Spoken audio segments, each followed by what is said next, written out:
Welcome to the Fantasy Throwdown Podcast, bringing you the latest updates from the world of sports, gambling, and pop culture. Because you can't have a show without hot takes or a Tiger King meme these days. Know what I'm saying? Now, with over 200 episodes and ready to get after it again, here's your host, Dwayne Callender. Good evening, folks. It is late Monday night. Monday Night Football has just concluded. The Giants have dropped yet another game to the Tampa Bay Buccaneers, which, again, not upset about because the Giants should be positioning themselves for a higher draft spot. But we got to talk about a couple of things here because, folks, there are a number of factors that are still wrong with the NFL as a whole, but there is little doubt that there was pass interference in the end zone. Now, it worked out for me because I needed the Giants to drop that game for draft position reasons, but that's still technically pass interference if you want to go by the crux of he got there early. Antoine Winfield on the 2-point conversion try, which, again, this is why you kick the field goal instead of trying to go for it on 4th and 1, because you force the other team to still have to convert. We'll backtrack as to how the game progressed, but the Giants need to go for 2. They just scored on the touchdown, which, again, was more on the fluky side because the Giants' skilled position players bailed out Daniel Jones so much. We'll get to that a bit later as well. But, the Giants needed to convert a 2-point conversion to potentially force the game into overtime because there were about 26 seconds left. So I don't think Tampa was going to try to press the issue to get another score to end the game. But Giants needed to convert a 2-point conversion. Antoine Winfield gets there a hair early. It's close, but he does get there early, and it should have been pass interference. The flag did come out, and I know people are going to talk about this as, the Giants got screwed, the referees picked up the flag, but that's not the reason why the Giants lost this game. The Giants lost this game because they don't actually have a quarterback. They have someone that they proclaim to be a franchise quarterback, but is not even remotely close to a franchise QB in Daniel Jones. Tampa Bay got caught looking ahead to Sunday Night Football playing the Saints. End of story. Tampa was so awful tonight.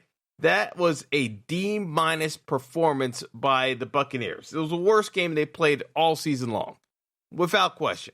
Any other team in the NFL outside of the Jets probably beats Tampa because this was even worse than their performance against when they lost to the Bears on Thursday Night Football, when realistically they had no business losing to Nick Foles. It's the only game the Bears won really with Nick Foles starting the actual game from start to finish. But this was an even worse performance by Tampa. They weren't sharp on offense. Brady was missing guys left and right all night long. The defense, by and large, was struggling to handle their gap assignments. The Giants came out with a good game plan. I at least give the Giants coaching staff credit for as bad as they are. Unlike the Jets, the Giants are actually prepared week after week. The Giants just don't have the talent, which is on Gettleman, by the way. But the Giants do not have the talent, and they are sorely inept at the quarterback position. But by and large, from a scheme perspective, I have to give the Giants coaching staff credit because for the first time in about 5 years, actually longer, it's probably closer to 7 years, because even the tail end of the Coughlin years, I couldn't say week to week that we were actually prepared as much as Coughlin was a stickler. But it's been a long time since I could say that a Giants team came out prepared on both sides of the football. It's just glaring issues that hamstring this team, but I need the Giants to keep losing to realize the fact that they made a mistake drafting Daniel Jones. And I will keep saying it. When you have a quarterback who is turnover prone, does not have good pocket presence, cannot make actual going through his actual progressions of routes and locking in on receivers because he doesn't actually trust the play that he's running or trust his receivers to actually survey the field properly and make decisions. He locks onto receivers. If he can't see it opening, he will hold on to the ball, which leads to the turnovers because in the NFL, you need to make quicker decisions. And the thing is, if it's not there immediately for Daniel Jones, he doesn't know how to improvise. And that's the bottom line. Daniel Jones is a top 5 backup QB in this league. I will say it again. Daniel Jones is a top 5 backup QB in this league. Physical tools all there. He can move around slightly. His athleticism is underrated. But he does not make proper reading progression. There's just no getting around it. And the other telltale sign, Daniel Jones still cannot string together 3 good passes. His mechanics are not good enough for being an NFL starter that can win consistently. He can't string together 3 good passes. He can string together maybe 2 good passes, maybe a couple of passes, but he can't put together 3 good passes. And in most NFL drives in the clutch, you need to be able to keep stringing together good plays. Daniel Jones consistently missed wide open receivers all night long. But it wasn't just the deep ball that he struggled throwing. He struggled making short passes. I could say multiple times in this game, Daniel Jones would make a 15-plus yard pass. Excellent job making a 15-yard pass. But at the same time, he will duff a 5-yard pass. That's right there. It's not even like in terms of complexity. It's not even that high up, but his mechanics are so inconsistent from play to play that he cannot sustain drives because he will just blow an easy conversion. And I'm sorry, in the NFL, in a passing league, you need to be able to get the gimmies.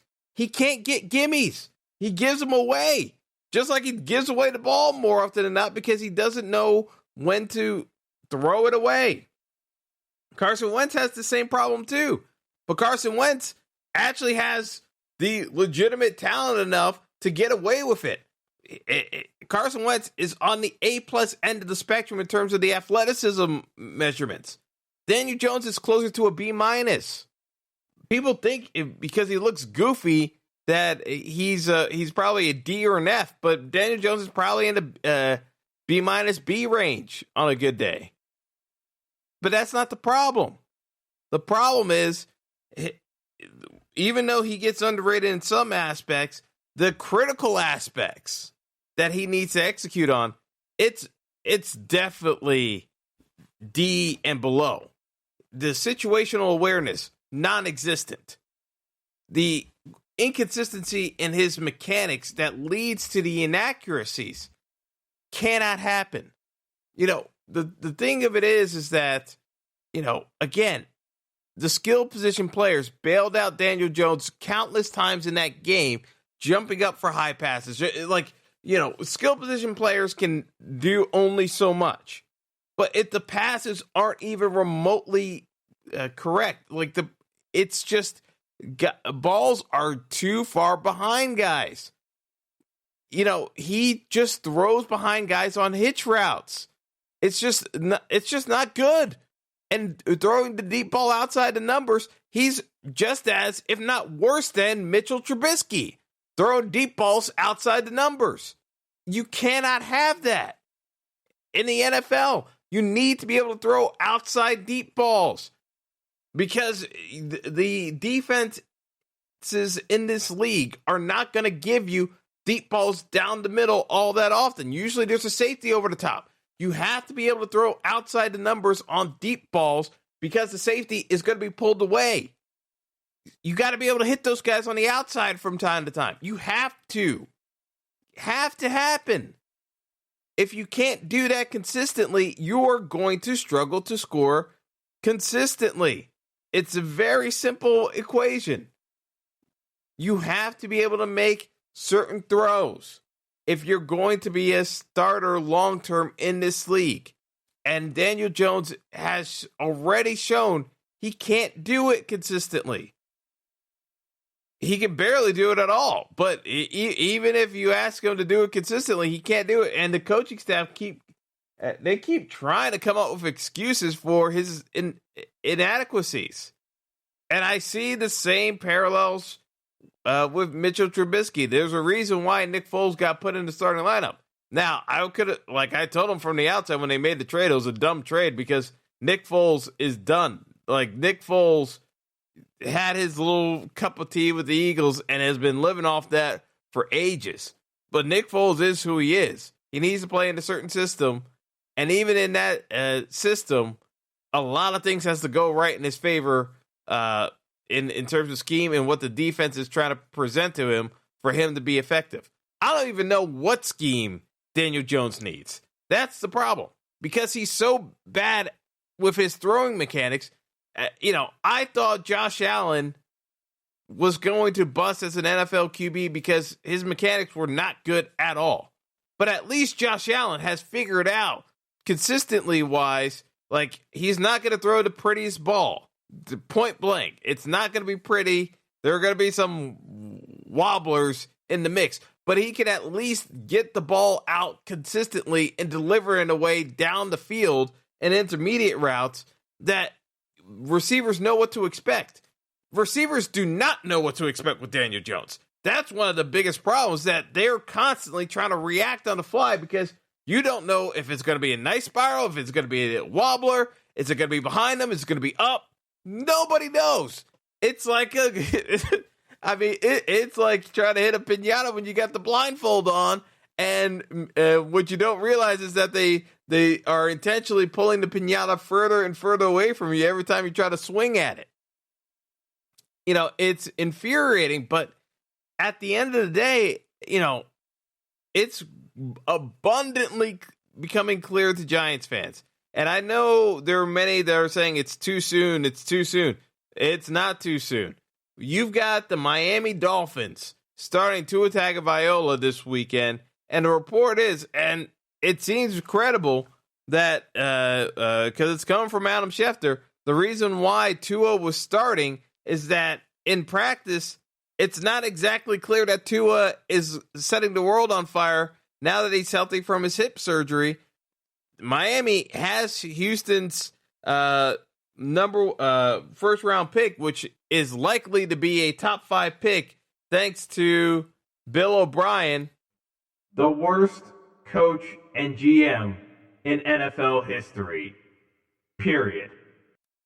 I know people always think I go overboard with Bill O'Brien, but if you look at his track record as a coach and GM, it's unparalleled. No one has been able to blend coach and GM so spectacularly awful as Bill O'Brien. But the Dolphins have the Texans' first round pick this year, and the Texans are hot garbage. Texans might end up being that top 5 pick, and there are going to be QBs available because besides Trevor Lawrence, Justin Fields is available. The Giants are going to have a top 5 pick. I don't know where they're going to end up because talent-wise, it's not there because of Daniel Jones. He's going to keep costing them games. But the Giants should be in a top 5 draft pick spot unless everyone else keeps trying to tank around them and the Giants start picking up games. But they're not beating Cincinnati. Joe Burrow has already shown that he's better than Daniel Jones. Point blank. The Giants have an issue at quarterback that the fans are starting to pick up on. The coaching staff are going to keep lying about because, if you start trashing your franchise QB that the owner loves, you're not going to be around for long. But the fact of the matter is, the Giants should be beginning to prepare for the draft and drafting a QB. That's what it comes down to, because it realistically is just it's the pits right now. But I don't know what else you can say about the Giants other than they play hard for their coaches. It's not a matter of they're tanking. They're just not good. So we got another matchup against Washington. Washington gave away that first game. This one's at Washington on Sunday. We'll see how that one goes. We got Eagles the following week. Carson Wentz finds ways of keeping both teams in games, as evidenced by the first game between those two. But that should be a loss. Washington, they may end up winning because Washington's tanking. Then there's the Cincinnati game. And that's the game that I think is going to kind of determine where the Giants end up being in the draft order. Cincy should be winning that game. Unless there's some injury to Joe Burrow, Cincy should be winning that game. Which, again, would leave us at 2 wins through 12 weeks. Seahawks game, loss. Arizona, loss. Cleveland. Who knows what the Browns are going to be, but with their run game, they should be able to take care of business. So that should be a loss. Then there's the Ravens, loss. And then week 17 against the Cowboys. And oh boy, what a performance by the Cowboys. You know, could you think of a more incompetent franchise right now than the Cowboys? They spent all that time denigrating Dak Prescott about his value to the team. And you've got Andy Dalton, who was not lighting the world on fire, could not move the ball even when he was healthy, gets knocked out. And you've got Ben DiNucci on Sunday Night Football last night, and the Cowboys are literally running a high school offense because DiNucci cannot throw passes. Like, you talk about bad mechanics. Like, he's just sidearm slinging every single pass because he can't throw at an NFL level. Like, that was bad. That was bad. You know, it's inexcusable the Cowboys couldn't trade for Fitzpatrick. I'm going to get to another team shortly that's got injury issues that should be traded for Fitzpatrick as soon as possible with the trade deadline coming up on tomorrow. Weird that it's coming up on Election Day, but that's neither here nor there with the NFL trading deadline coming up. But, you know, I'll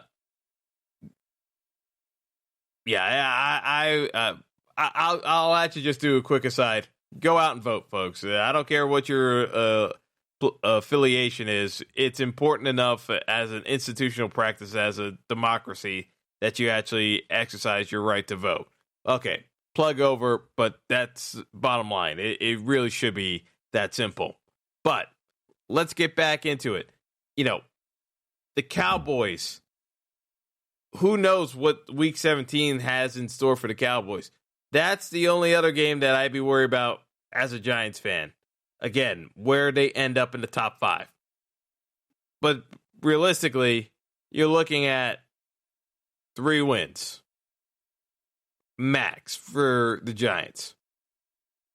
And again, I don't blame the coaching staff. This roster sucks. This quarterback sucks. There are good skill position players. But the core of the team, in terms of, you know, the defense is not good. Like, this is a masterful job by the actual defensive scheme, because you look at the parts. The parts are kind of lousy.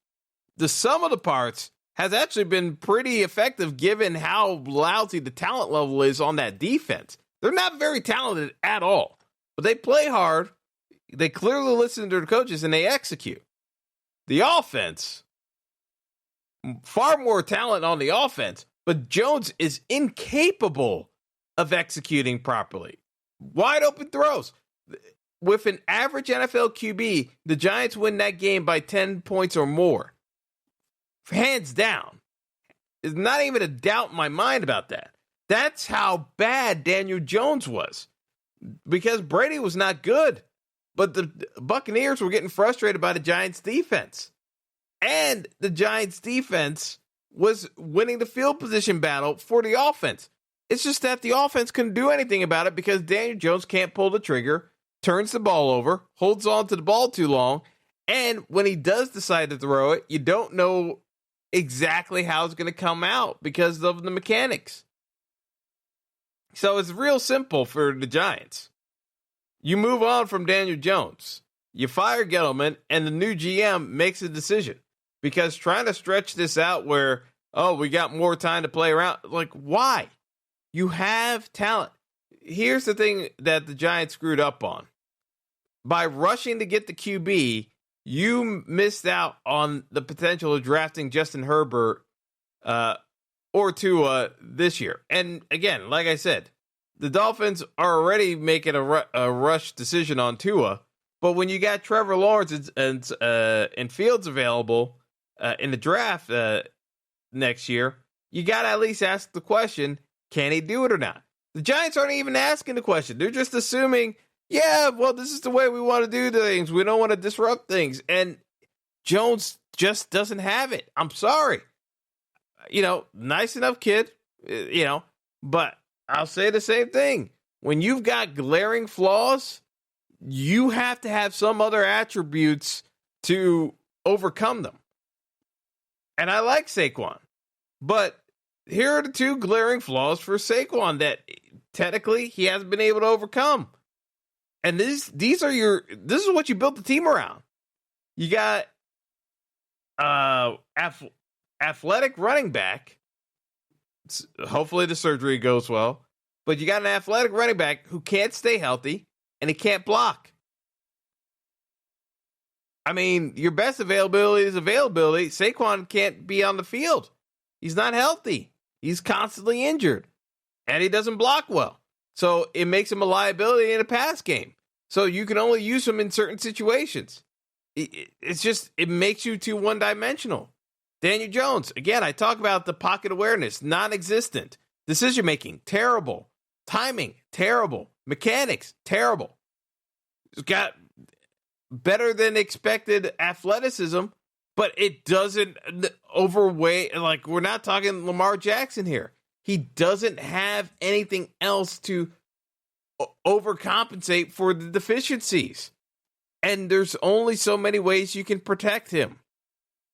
I mean, this should have been an easy Giants win based off of how Tampa came into this game, overlooking the Giants and looking ahead to Sunday Night Football against the Saints. Without question, Giants should have won this game. This should have been an upset. The reason why the Giants lost is because of Daniel Jones. It's just as simple as that, folks. You cannot come up with excuses any further if you're a Giants fan. So let's talk about the trading deadline and teams that need to make moves ASAP. San Francisco 49ers. I don't know if there's a team that's been more bit by the injury bug than San Francisco this year, but they may need to make a serious decision on whether or not they need to start trading away players to maintain their cap flexibility for next year, or if they should try to still continue to go for a Super Bowl push this season. Because Jimmy Garoppolo re-injured his ankle, and George Kittle injured his foot yesterday in the game. That's going to put him out no less than a month and a half. So you're looking at a 6 to 8 week injury for George Kittle. Garoppolo's down injured again. There's pretty much an infirmary of the, in terms of, point blank, in terms of the 49ers injury woes, there are just too many guys that are, I mean, there are just too many guys in the running back room that are too injured. And, you got no QB. Your best player on offense is George Kittle. There's just too much going on. I think it's very difficult that I say that San Francisco should be thinking about what the next steps are, because Nick Bosa's not coming back. He's done for the year. Kittle could be done for the year for all we know. That foot injury, you don't want to force the issue with a foot injury when you just paid a guy a boatload of money for a contract extension, the way the 49ers have. They lost that game to the Seahawks. Seahawks are a better team right now because of the injuries to the 49ers. There's no way this year the 49ers are going to be better than the Seahawks. It just is what it is. Can the 49ers be better than the Cardinals to get a wild card spot? Yeah, but then you're still in a position where you're either going up against Seattle or you're going up against this Tampa Bay team. The way things are lined up right now, there is pretty much no chance I could see San Francisco, even if they get back some of these guys healthy. That run defense is not the same anymore. Seattle gashed them. The pass defense isn't what it was before because of the injuries. I really have a tough time seeing how San Francisco makes any decent playoff run this year, even if they make the playoffs, because that's not even a guarantee based off of some of the NFC teams, because there may still be chances for someone else to get in there from the NFC South in a wild card position. So I don't know. I really think the 49ers have to seriously contemplate calling in a season and making some trades just to give them cap flexibility for next year and reload, because that's where it kind of comes down to. And that's where rubber meets the road sometimes, when you have too many injuries to overcome and there's no guarantee of guys being able to make the run. So, again, would they be considering a Ryan Fitzpatrick? I don't know. I really don't know. But it's something you at least have to consider if you're the 49ers. If you still want to try to make a run at it, Nick Mullins is not going to get it done. I think you're probably looking at needing a Fitzmagic type of situation to kind of bail you out there. But I just don't see it happening. Dallas already missed their window to compete in the division by not trading for Fitzpatrick ahead of time. I mean, the fact that DiNucci even started, and he's the same QB I remember in college at Pitt. I mean, right down to a T. So can't believe that guy actually started an NFL game on national television. But it is what it is. But there are going to be some teams that you see ahead of this year's trading deadline making moves for roster flexibility and basically signaling to you that they've given up on the year. I don't expect it to be the Giants, because that would require forward thinking, and that's something that Dave Gettleman has not had a whole lot to speak of in his tenure as the Giants GM. So I will leave things off there because it's already getting pretty late. But, I expect there to be more of an undercurrent of swelling for Giants fans to start calling out Daniel Jones, because it's not fair to the coaching staff to call them out for the losses. This is a talent issue, and it's a quarterbacking issue for the Giants. There's only so many times you can keep saying he's got to learn from his mistakes before you say he's not learning from his mistakes and we're moving on. The Giants are at that point already. They've been at that point already. It's time for them to admit that they're at that point and move forward. That's what it's going to take. So that's all for now, folks. Have a good night or good morning whenever you listen to this, and stay tuned next time. Have a good one. Thanks for listening to the Fantasy Throwdown Podcast. Be sure to like and subscribe to the show on Apple Podcasts, Google Podcasts, and all other major outlets.